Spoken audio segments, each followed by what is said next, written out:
Jésus, avec toi, nous ressusciterons.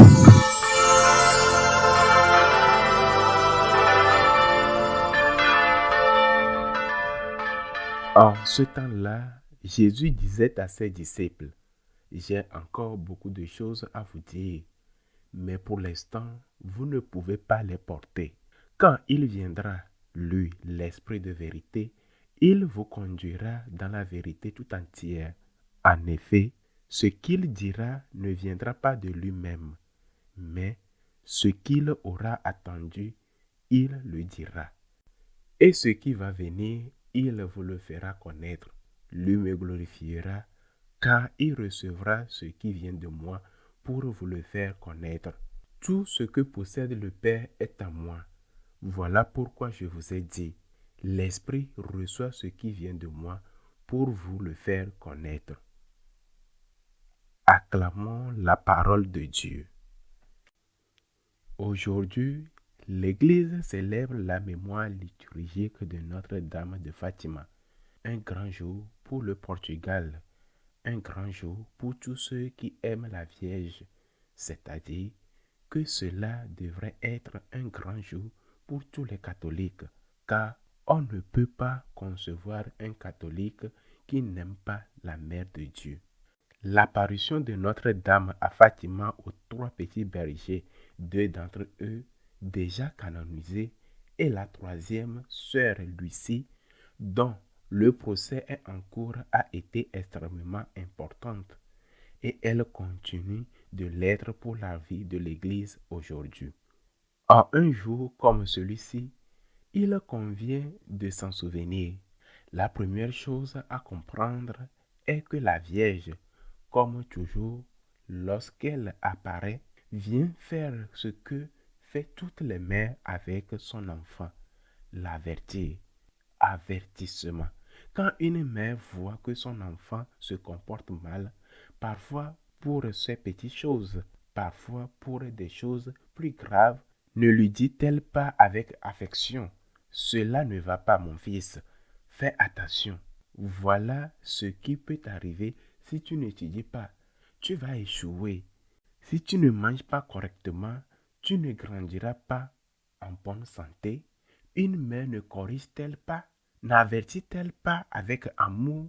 C'est exactement ce que fait la très sainte Vierge et c'est ce qu'elle a toujours fait. Cette présence mariale dans l'Église est un acte d'amour du Seigneur miséricordieux qui nous envoie sa mère afin que par sa tendresse et son amour maternel, elle nous enseigne et nous corrige. À Fatima, que nous enseigne-t-elle? De quoi nous avertit-elle? Il nous avertit de l'existence de l'enfer. L'enfer existe. À cette époque dans l'Église, il n'y avait pas de doute sur l'existence de l'enfer ni du purgatoire. Aujourd'hui, beaucoup de prêtres, y compris parmi le clergé, affirment que l'enfer n'existe pas ou que s'il existe, il est vide.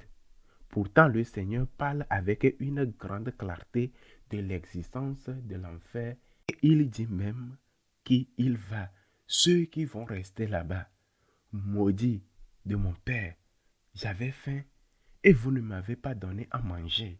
Et dans la parabole du riche opulent et du pauvre mendiant, qui ne pouvait même pas manger les miettes tombant de la table du riche, Jésus montre aussi clairement que cet enfer existe.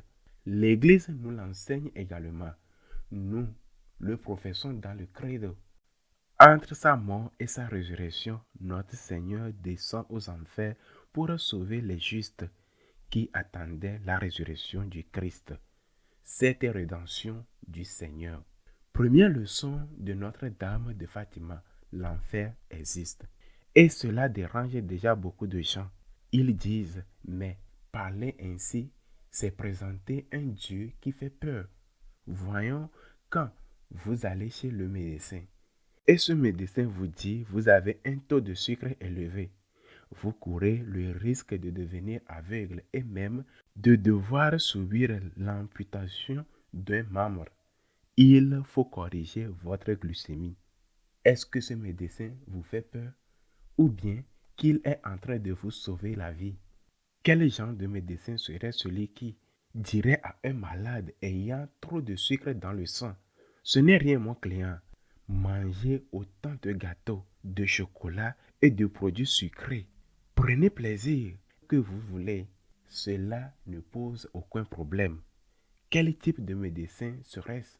C'est un bon médecin, bienveillant ou assassin? Quand le Seigneur, quand la très sainte Vierge nous avertissent de quelque chose, ils le font pour notre bien, pour nous sauver.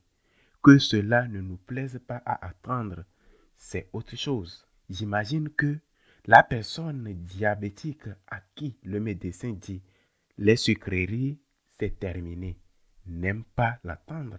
Cette personne n'aime pas attendre ce genre de trucs, mais c'est ce que le médecin doit dire pour sauver cette personne, même si cette personne ne veut faire aucun sacrifice pour guérir.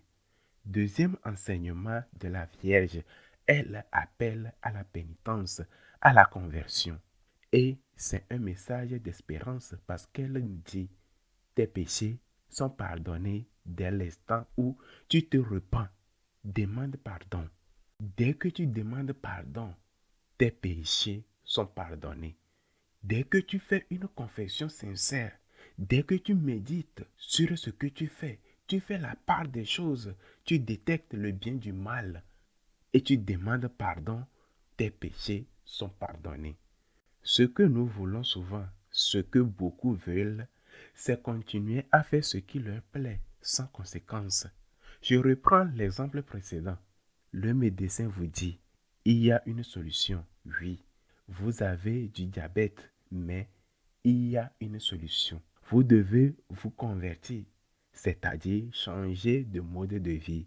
Vous devez arrêter de manger ceci ou cela, marcher davantage, faire des efforts.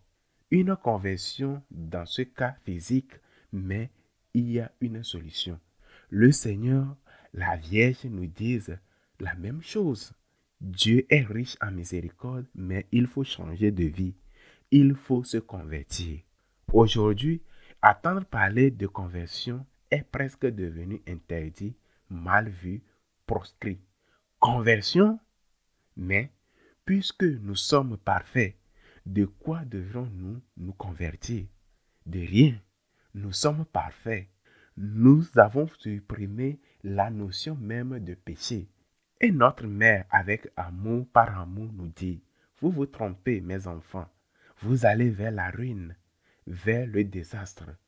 Déjà sur cette terre et ensuite sur l'éternité, pour toujours. La troisième partie du message est la certitude absolue qu'il y a de l'espérance.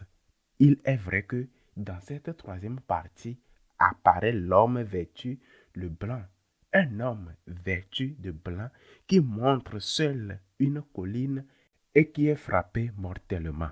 Cela a été attribué par le principal intéressé lui-même, Saint Jean-Paul II, à ce qui lui est arrivé le 13 mai lorsqu'il fut blessé à la place Saint-Pierre par un tireur professionnel à Liaka, mais celui-ci n'avait pas été compté avec le doigt de Dieu.